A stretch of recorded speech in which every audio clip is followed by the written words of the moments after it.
जिन लोगों का भी एम है एसएससी सीजीएल को क्रैक करके एक बढ़िया सरकारी नौकरी पाना, इस वीडियो को पूरा एंड तक देख लो। जो स्ट्रैटेजी मैं बता रहा हूँ वो स्ट्रैटेजी सच्चे मन से फॉलो कर लो। बुक लिस्ट, टाइम टेबल, जो जो चीजें बता रहा हूँ उन सब चीजों को बिल्कुल वैसे ही फॉलो कर लो जैसे मैं आपको बताऊंगा।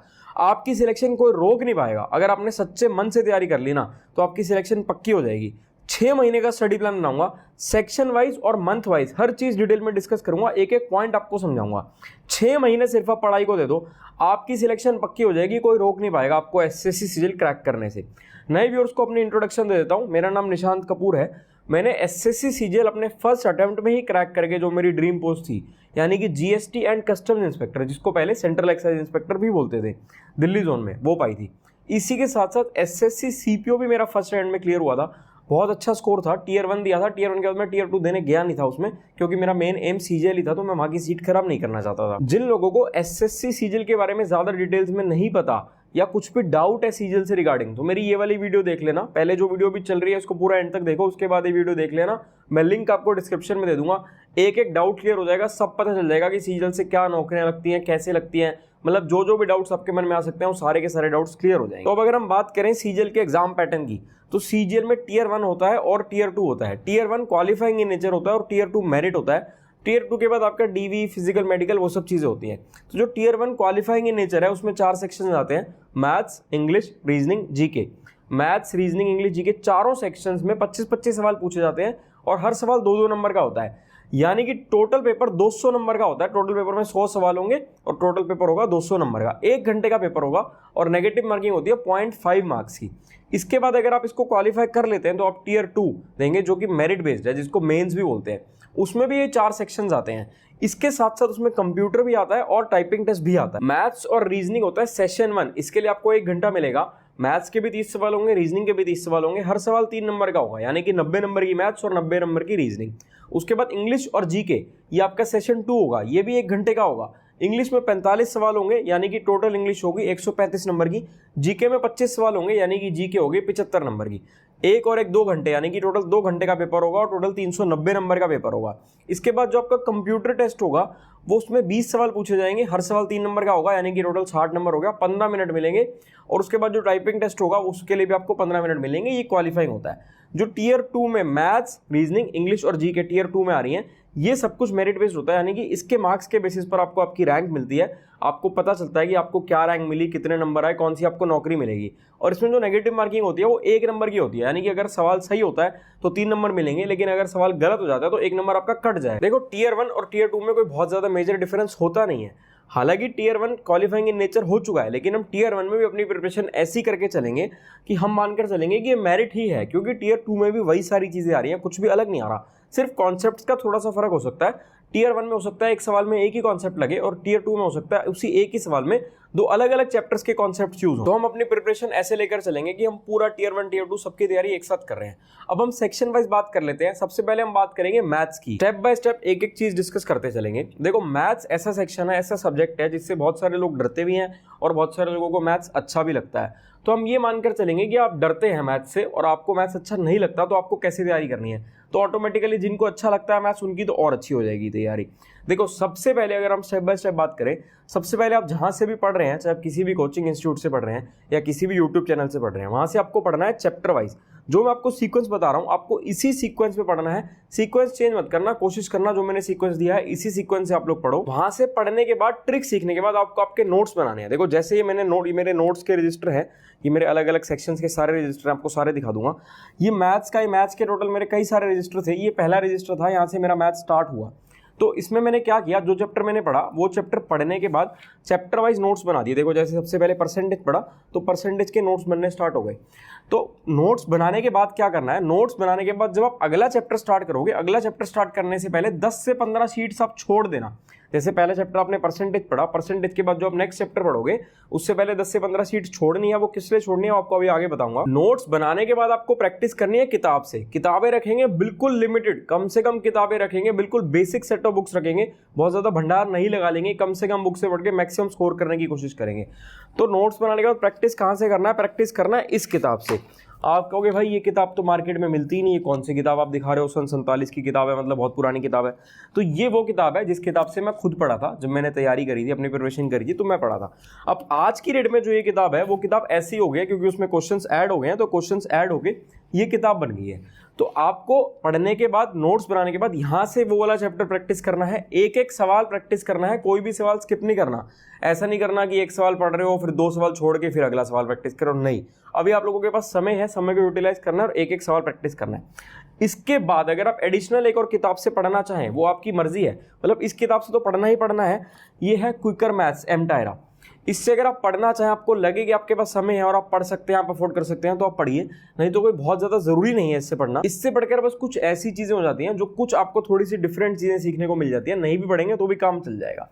इसके बाद एक और किताब बता रहा हूँ जो ज़रूरी है पढ़ना, जिससे मैं भी पढ़ा था। ये एडवांस मैथ्स की किताब है, ये काफ़ी पुरानी किताब है। अब ये जो नई किताब आ गई है, मैं आपको लिंक दे दूंगा डिस्क्रिप्शन में, उसमें स्टैटिस्टिक्स एंड प्रोबेबिलिटी भी ऐड हो गई है। इससे आपका एडवांस मैथ्स बहुत ज़्यादा स्ट्रॉन्ग हो जाएगा। देखो अब आप कहोगे कि जो मैंने सबसे पहले किताब दिखाई थी, ये वाली किताब, इस किताब में भी तो एडवांस मैथ्स के सवाल हैं, बिल्कुल है भाई, मैं मना नहीं कर रहा। लेकिन जो ये किताब है एडिशनल आप पढ़ लोगे ना, तो एक एक सवाल पेपर में ना, एक एक सवाल से एक एक नंबर से फर्क पड़ता है। हो सकता है आपके 2-4 सवाल फालतू ठीक हो जाए, मान लो 2 सवाल भी अगर आपके फालतू ठीक हो जाते हैं, आपके 4 से 5 नंबर फालतू आ जाते हैं, तो 4 से 5 नंबर ना, जब आपकी फाइनल मेरिट बनेगी ना, एंड तक पहुंचते पहुंचते कई बार इतना भी डिफरेंस क्रिएट हो जाता है कि उन 5 नंबर की वजह से हो सकता है कोई इंस्पेक्टर बन रहा हो और कोई टीए बन रहा हो। टीए बन रहा है तो 15 साल लग जाएंगे इंस्पेक्टर बनने, या हो सकता है कोई इंस्पेक्टर बनना हो अपनी होम स्टेट में और वो 4 से 5 नंबर कम आने की वजह से होम स्टेट नहीं मिल पा रहा, कोई और स्टेट मिल रही है। तो हमें एक एक नंबर की वैल्यू जाननी है, हमें लापरवाही नहीं करनी। तो टोटल मैथ्स के लिए 3 किताबें बताई हैं, 3 में से 2 से तो आपको पढ़ना ही पढ़ना है। एम टायरा ऑप्शनल है, पढ़ना चाहें तो पढ़ सकते हैं, नहीं पढ़ना चाहें तो कोई प्रॉब्लम नहीं है। इसके साथ साथ आपको कैलकुलेशन पर काम करना है। कैलकुलेशन के लिए आपको ट्रिक सीखने हैं। आपको 15 तक के क्यूब और 30 तक के स्क्वायर याद हो जाने चाहिए, और इसके साथ साथ जितने भी बेसिक मैथ्स के ट्रिक्स होते हैं वो सब आपको सीखने हैं। बहुत ज्यादा मुश्किल की तरफ नहीं भागना है, जो मैंने बेसिक सेट ऑफ बुक्स बताया यही पढ़ना है, क्योंकि ये प्रीवियस ईयर क्वेश्चंस हैं इसमें, और सबसे ज्यादा इंपॉर्टेंट ही एसएससी में प्रीवियस ईयर क्वेश्चन होता है। सारा का सारा खेल ही प्रीवियस ईयर क्वेश्चंस का है। आपको chapter wise previous year questions पढ़ना है तो आपकी नैया पार हो जाएगी, आपको कोई प्रॉब्लम नहीं आएगी। इसके साथ साथ जब आप लोग मॉक टेस्ट लगाओगे, आपको मॉक टेस्ट भी लगाने हैं। आपको साथ साथ अपनी प्रिपरेशन के साथ साथ एक और रजिस्टर मेंटेन करना है रिवीजन के लिए। इस रजिस्टर को भी चैप्टर वाइज ही बनाना है एक किस्म से, मतलब रजिस्टर को ऐसे डिवाइड कर लो कि सारे चैप्टर इसमें आ जाएं। तो इसमें आपको क्या करना है, जब भी आप पढ़ रहे हो आपको कुछ ऐसा डिफरेंट कॉन्सेप्ट मिला, एक नोट्स का रजिस्टर तो बना ही रहे हो जिसमें हर टाइप का एक एक सवाल है। जो नोट्स का रजिस्टर है ना, इसमें हर टाइप का एक एक सवाल जरूर होना चाहिए। इसमें क्या होगा, कुछ आपको डिफरेंट चीज दिखी जो आपने आपके नोट से हटकर है। जैसे आपने मॉक टेस्ट दिया, मॉक टेस्ट में आपको कुछ हटकर चीज मिल गई या कुछ आपको ट्रिक मिल गया, वो आपको इसमें लिखते हुए चलना है। कुछ आपको इंपॉर्टेंट ट्रिक जो आपको उसमें से लगे कि भाई तो बहुत ज्यादा इंपॉर्टेंट है, वो लिखते हुए चलना है। ये रजिस्टर आपके आखिरी के 1 महीने की प्रिपरेशन में काम आएगा। अभी मैं मंथ वाइज भी आपको बताऊंगा कि आपको अपने मंथ्स को कैसे डिवाइड करना। अब अपने नेक्स्ट सेक्शन यानी कि इंग्लिश पर चलने से पहले मैं आपको एक बार मंथ वाइज बताता हूं कि आपको अपने प्लान को कैसे बनाना है। देखो, अगर मैं मेन चैप्टर्स की बात करूं, जैसे कि ट्रिगो की अगर मैं बात करूं, तो ट्रिगो में हाइट्स एंड डिस्टेंस भी होता है। तो आप गिनने को तो उसको 2 चैप्टर गिन लोगे अलग अलग, ट्रिगो अलग है, हाइट्स एंड डिस्टेंस अलग है। ऐसी में टाइम एंड डिस्टेंस की बात करूं तो उसमें बोर्ड्स एंड स्ट्रीम्स भी होता है, तो आप गिनने को इसको 2 चैप्टर भी गिन सकते हो, लेकिन ये मेन एक ही चैप्टर है। जैसे हाइट्स एंड डिस्टेंस ट्रिगो का ही पार्ट है तो एक ही चैप्टर हुआ, ऐसे boards and streams time and distance का ही पार्ट है तो वो भी एक ही चैप्टर हुआ। तो ऐसे जो मेजर चैप्टर्स हैं अगर उनकी बात करूं तो टोटल लगभग आपके 15 चैप्टर्स होते हैं। ऐसे इंग्लिश, रीजनिंग, जीके सभी के अगर मैं मेजर टॉपिक्स या मेजर सेक्शन, जैसे इंग्लिश में ग्रामर हो गया, उसके मेजर टॉपिक्स, मेजर चैप्टर्स की बात करूं तो लगभग सभी में आपके 15-15 चैप्टर्स ही बनेंगे। तो हमें हर हफ्ते का एक चैप्टर कवर करना है, यानी कि महीने के 4 चैप्टर, सबके महीने के 4 चैप्टर, मैथ्स के भी, इंग्लिश के भी, रीजनिंग के भी, जीके के भी, इस टाइप से चैप्टर्स कह लो या टॉपिक्स कह लो, कुछ भी कह लो। तो टोटल जो हमारा सिलेबस है, टोटल सिलेबस को हमें खत्म करना है 4 महीने में, जो कि इजीली अचीवेबल है, आप आराम से कर सकते हैं अगर आप ढंग से पढ़ेंगे तो। उसके बाद टोटल मैंने स्ट्रेटेजी बोली थी 6 महीने की, तो 4 महीने तो इसमें निकल गए। फिर जो आपका 5वां महीना होगा, 5वें महीने में जो आपके वीक पॉइंट्स हैं आप पढ़ेंगे, पढ़ने के साथ साथ जिन चीज़ों में, जिन टॉपिक्स में आपको दिक्कत आ रही है, मॉक टेस्ट में जो टॉपिक्स आपके वीकनेसेस हैं उनको स्ट्रॉन्ग करना है। फिर बच जाता है आखिरी का 1 महीना। आखिरी के 1 महीने में आपको रिवीजन करनी है और मॉक टेस्ट लगाने हैं। देखो, मॉक टेस्ट आपको फर्स्ट डे से ही लगाने स्टार्ट कर देने हैं। मॉक टेस्ट की फ्रीक्वेंसी क्या रखनी है, स्टार्टिंग के 2 महीने में आपको मॉक टेस्ट लगाना है हफ्ते में 1 बार, फिर अगले 2 महीने में आपको मॉक टेस्ट लगाना है हफ्ते में 2 बार, फिर जो आखिरी के 2 महीने बच जाएंगे उनमें आपको मॉक टेस्ट डेली लगाना है। और मॉक टेस्ट का एनालिसिस तो हमेशा करना है, जब जब आप मॉक टेस्ट लगाओगे साथ साथ आप मॉक टेस्ट का एनालिसिस करते हुए चलोगे। अब अपने नेक्स्ट सेक्शन यानी कि इंग्लिश की बात कर लेते हैं। देखो, इंग्लिश को सभी लोगों को पता है कि 3 चीजों में डिवाइड किया गया है, ग्रामर, वोकैबुलरी और रीडिंग कॉम्प्रिहेंशन। तो हम हर चीज़ को डिस्कस कर लेंगे डिटेल में, ढंग से समझ लेंगे कि कैसे तैयारी करनी है। देखो इंग्लिश में भी जैसा कि मैंने बताया मेजर जो टॉपिक्स हैं वो 15 ही मिलेंगे। ऐसे तो चैप्टर्स को आप कितना ही बढ़ाते जाओ, कोई लिमिट नहीं है, लेकिन जो मेजर चैप्टर्स हैं यानी कि एक बड़े चैप्टर के अंदर से आप 3 चैप्टर ही बना सकते हो, तो जो मेजर बड़े चैप्टर्स बड़े टॉपिक्स होंगे वो 15 ही होंगे। तो इंग्लिश की स्टार्टिंग कैसे करनी है, सबसे पहले तो अगर आप कहीं से कोचिंग से पढ़ रहे हो तो ठीक है, नहीं पढ़ रहे हो तो कोई बात नहीं। ये नीतू सिंह मैडम की किताब आती है वॉल्यूम 1, ये भी ना अलग अलग, ये थोड़ी पुरानी किताब है, नई किताब और ज़्यादा जो लेटेस्ट एडिशन होगा वो आप ले लेना। जैसे देखो ये वॉल्यूम 1 इंग्लिश लिखा है, ऐसे ही वॉल्यूम 1 हिंदी आती है, तो आप लोगों को वॉल्यूम 1 हिंदी लेनी है, इंग्लिश नहीं लेनी है, क्योंकि जो हिंदी वाली किताब है उसमें हर चीज़ ढंग से समझाई गई, समझाई इसमें भी गई है, लेकिन वो कहीं ना कहीं बेटर है मेरे हिसाब से। तो आप वो ले लेना, वो आपके लिए बेटर रहेगी, वहाँ से तैयारी करो। और चैप्टर्स जो आपको चैप्टर्स बता रहा हूँ सारे चैप्टर्स आपको पढ़ने हैं, हर चैप्टर को पहले यहाँ से पढ़ना है, यहाँ से पढ़ने के बाद नोट्स भी बना लेना। तो अब कुछ लोग कहेंगे भाई नोट्स कैसे बनाऊँ, कहाँ से बनाऊँ, देखो भाई मैंने भी तो नोट्स बना रखे हैं ना हर सेक्शन के, हर चैप्टर के, तो आपको लापरवाही नहीं करनी है, इंग्लिश के भी नोट्स बना लेना और उसमें भी वही चीज़ करनी है जैसे मैंने आपको बताया। मैथ्स में हर चैप्टर के बाद शीट्स छोड़ रहे हो, ऐसे इंग्लिश के नोट्स में भी हर चैप्टर के बाद आपको शीट्स छोड़ते हुए चलना है, क्योंकि मॉक टेस्ट में वो आगे बताऊंगा क्यों छोड़ना है। और एक थोड़ा मोटा रजिस्टर ले लेना इंग्लिश को, उसको 2 पार्ट में डिवाइड कर लेना, एक साइड से ग्रामर स्टार्ट कर देना, दूसरी साइड से वोकैबुलरी स्टार्ट कर देना। ये ग्रामर के बाद ये तो होगी कि आपने ग्रामर पढ़ ली, कॉन्सेप्ट्स पढ़ लिए, चैप्टर के पीछे बहुत लिमिटेड सवाल हैं, जैसे आपने जो भी चैप्टर पढ़ा इस किताब से उसके पीछे बहुत लिमिटेड सवाल है, उनको आप प्रैक्टिस कर लोगे, लेकिन आपको ढंग से प्रैक्टिस करना है। ढंग से प्रैक्टिस करने के लिए प्रीवियस ईयर चैप्टर वाइज किताब लेनी है, और आप लोगों को ये वाली किताब लेनी है और कोई किताब नहीं लेनी। मैं खुद भी जब प्रिपरेशन करता था मैं खुद भी इस किताब से पढ़ता था, सारी बुक्स का लिंक दे दूंगा डिस्क्रिप्शन में, जितनी बुक्स बता रहा हूँ, तो यही किताब लेनी है और यहाँ से आपको प्रैक्टिस करनी है सारी चीजें डिटेल में। बस इतना अगर आप लोग कर लोगे ना तो ग्रामर आपकी काफी अच्छी हो जाएगी। बाकी मॉक टेस्ट तो लगाते ही चलना है, वो आगे बताऊंगा मॉक टेस्ट में और क्या क्या करना है। इसके बाद बात करते हैं वोकैबुलरी की। वोकैबुलरी में ना आपको रटना नहीं है, आपको हर चीज ना ट्रिक से याद करनी है, मतलब हर वर्ड को आप अपने डेली लाइफ से रिलेट करने की कोशिश करो और याद करो। उसके लिए आप हमारी इंग्लिश प्लेलिस्ट में चले जाना, हमारे प्लेलिस्ट सेक्शन में जाना, उसमें इंग्लिश या वोकैबुलरी जिस मर्जी प्लेलिस्ट में चले जाना और वहाँ पर एक बार वीडियोस देख लेना, आपको मजा आ जाएगा। वोकैबुलरी ऐसे तरीके से पढ़ाई है ईशा मैम ने कि आप कभी भूलोगे नहीं। उसके साथ जैसे मैंने बताया था कि इंग्लिश के नोट्स रजिस्टर को 2 पार्ट में डिवाइड करना है, एक तरफ से वोकैबुलरी स्टार्ट करो, एक तरफ से ग्रामर स्टार्ट करो।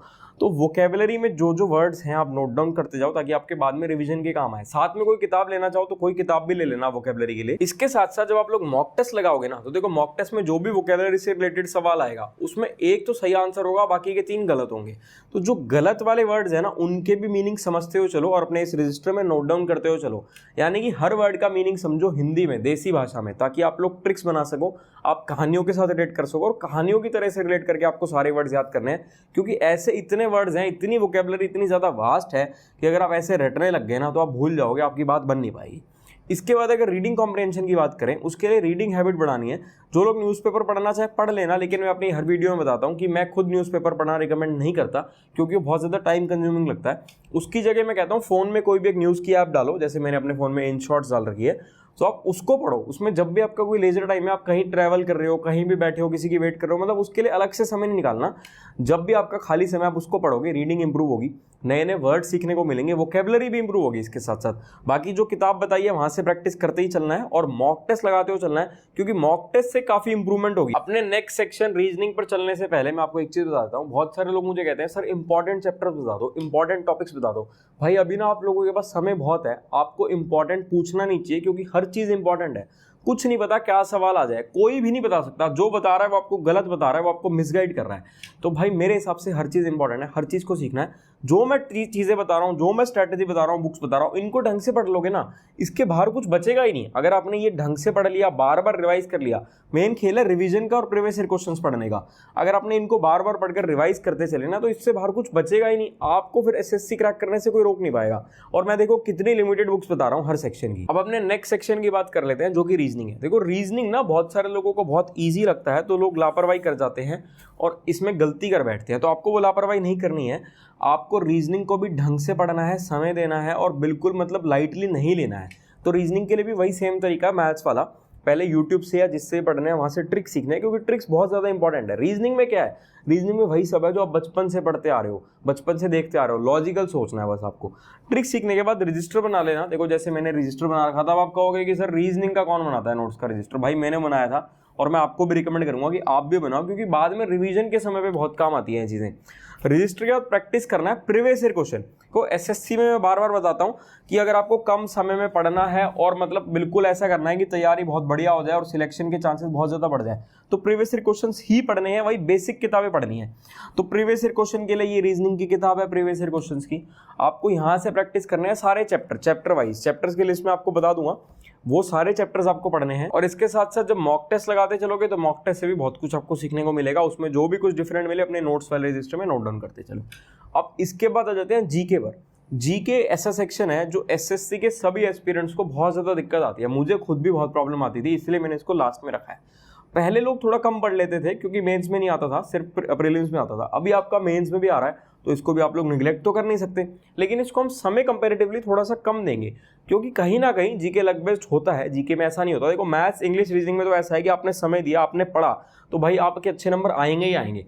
जीके में कोई ऐसा जरूरी नहीं है क्योंकि जीके बहुत ज्यादा वास्ट है और मतलब कितना पढ़ लोगे कोई लिमिट ही नहीं है, इतनी ज्यादा टॉपिक्स हैं और इतनी ज्यादा चीजें हैं जीके में पढ़ने को। तो स्मार्ट वे में हम पढ़ेंगे, हम कम समय देंगे, करंट अफेयर्स जरूर पढ़ेंगे, लेकिन करंट अफेयर्स पढ़ेंगे आखिरी के महीने में। बाकी स्टार्टिंग में करंट अफेयर्स नहीं पढ़ने हैं, आखिरी के महीने में करंट अफेयर्स पढ़ेंगे, पिछले 1 से 2 साल के करंट अफेयर्स पढ़ लेंगे। अब जीके को पढ़ने के लिए आप 2 किताब ले लेना मेरे हिसाब से, एक तो कोई भी वन लाइनर ले लेना जिसमें आपको ब्रीफली हर चीज समझाया गया, और दूसरी जो उससे ज्यादा इंपॉर्टेंट है वो है एमसीक्यू। जैसे ये किताब है chapter wise and type wise previous year question MCQ form में, लेकिन स्मार्ट वे में स्टडी करनी है और मॉक टेस्ट लगाते चलेंगे तो भी काफी हद तक जीके आपकी कवर होती जाएगी। अब देखो मैंने आपको मेजर जो बुक्स थी, मेजर जो चीजें थी सारी बता दी हैं, लेकिन इन सबसे ज्यादा इंपॉर्टेंट है कंसिस्टेंसी। ये आपने वीडियो देख ली, आपने समझ लिया कैसे पढ़ना है, क्या पढ़ना है, लेकिन अगर आप लोग शुरू में तो जोश होगा, शुरू में आप स्टार्टिंग में जोश में पढ़ लोगे 15 दिन, फिर आप छोड़ दोगे पढ़ना, फिर आप सोचोगे हफ्ते में 1 दिन पढ़ूं 2 दिन पढ़ूं, ऐसे बिल्कुल भी आपकी बात नहीं बनेगी। आपको डेली पढ़ाई करनी है। किसी दिन बीमार होगा, किसी दिन कुछ ऐसा मेजर रीजन है, उस दिन भी सिर्फ 10 मिनट पढ़ लो, एक किताब उठा लो और पढ़ लो। उससे क्या होगा, कंसिस्टेंसी नहीं टूटेगी, ब्रेक नहीं आएगा। देखो ये आप बीमार हो सकते हो, इसमें कोई वो नहीं है कि किसी के साथ भी हो सकती है कुछ भी मेडिकल कंडीशन, तो लेकिन उसमें भी वही है कि जैसे मैं बता रहा हूँ 10 मिनट पढ़ लेना। और शादियां हैं, फंक्शंस हैं, जहां तक अवॉइड हो सकते हैं अवॉइड करो, अवॉइड नहीं हो सकते जाना है तो जाना है, लेकिन उस दिन भी कोशिश करो 10 मिनट पढ़ो। देखो अब अगर मैं टाइम टेबल की बात करूं तो अगर आप लोग समय निकाल सकते हो तो मेरे हिसाब से आप लोग दिन के 8 घंटे पढ़ लो। आप ये सोचो कि आप जितना कम पढ़ रहे हो ना, उतना दूसरा बंदा आपसे आगे निकलता जा रहा है, क्योंकि आपका जो कॉम्पिटिटर है वो तो पढ़ ही रहा है। ये कंपटीशन है, इसमें कोई ये बोर्ड के पेपर नहीं है कि आपने 80% नंबर लाने हैं, 90 लाने हैं, 95 लाने हैं। इसमें आपको दूसरे बंदे से आगे निकलना है। तो देखो ये हार्ड ट्रुथ है, ये रियलिटी है कि आपको दूसरे आदमी से आगे निकलना है, आपको उसको पिछाड़ना है, कंपटीशन लड़ना है। तो आप ये सोचो कि सामने वाला आदमी पढ़ रहा है तो मुझे उसको पीछे करना है, मुझे उससे ज्यादा पढ़ना है, उससे ज्यादा स्मार्टली पढ़ना है। तो अगर समय दे सकते हो तो 8 घंटे पढ़ो, लेकिन बहुत सारे लोग ऐसे होंगे जो ऑलरेडी जॉब में होंगे या किसी रीजन से टाइम नहीं दे पा रहे होंगे, तो भाई 6 घंटे तो एटलीस्ट आपको देने ही देने। तो अगर मैं 8 घंटे के हिसाब से टाइम टेबल बताऊं तो आपको 3 घंटे मैथ्स को देने हैं, 3 घंटे इंग्लिश को देने हैं, और जो बचे हुए 2 घंटे हैं उसमें रीजनिंग और जीके दोनों कवर करनी है। अब बहुत सारे लोग कहेंगे कि सर मॉक टेस्ट को समय कहां से दें, तो भाई देखो ध्यान से मेरी वीडियो को पहले देखो, मैंने आपको क्या बताया था। मैंने आपको बताया था शुरू के 2 महीने आपको हफ्ते में सिर्फ 1 ही दिन मॉक टेस्ट लगाना है। तो जिस 1 दिन मॉक टेस्ट लगा रहे हो उस दिन 8 घंटे में से 1 घंटा स्किप कर दो, इंग्लिश और मैथ्स दोनों को 2.5 घंटे दे दो, तो 1 घंटे में आपका मॉक टेस्ट निकल जाएगा। जो आधा घंटा आपका एनालिसिस का होगा वो रीजनिंग और जीके में से काट लो, और कोशिश कर लो जो स्टार्टिंग के 2 महीने में 1 ही दिन मॉक टेस्ट लगाओगे वो संडे के दिन लगा लो। संडे के दिन सिर्फ लंच तक पढ़ो, लंच के बाद बस मॉक टेस्ट लगाओ, एनालिसिस करो, और उसके बाद शाम को रिलैक्स करो, एंजॉय करो। क्योंकि सिर्फ पढ़ना नहीं है, अपनी जिंदगी भी जीनी है। ऐसा ना हो कि किताबों में घुसकर इतने ज्यादा वो हो जाओ कि बाकी दिन दुनिया को भूल जाओ। संडे का दिन मतलब सेकंड हाफ आपको संडे का अपने इंजॉयमेंट के लिए, बाकी सब चीज़ों के लिए रखना है। और 8 घंटे पढ़ने के साथ साथ भी आप अपनी हॉबीज परस्यू कर सकते हो। आप अपने मतलब अपने बॉडी को भी आपको समय देना, आपको एक्सरसाइज भी करनी है, रिक्रिएशनल एक्टिविटीज जो भी आपको अच्छा लगे आपको वो सब करना है। लेकिन जो मैंने स्ट्रेटेजी बताई है इसको फॉलो कर लो। कोई भी डाउट हो मुझसे इंस्टाग्राम पर पूछ लेना। वीडियो अच्छी लगे तो मैक्सिमम लोगों के साथ शेयर कर देना और चैनल को सब्सक्राइब कर देना।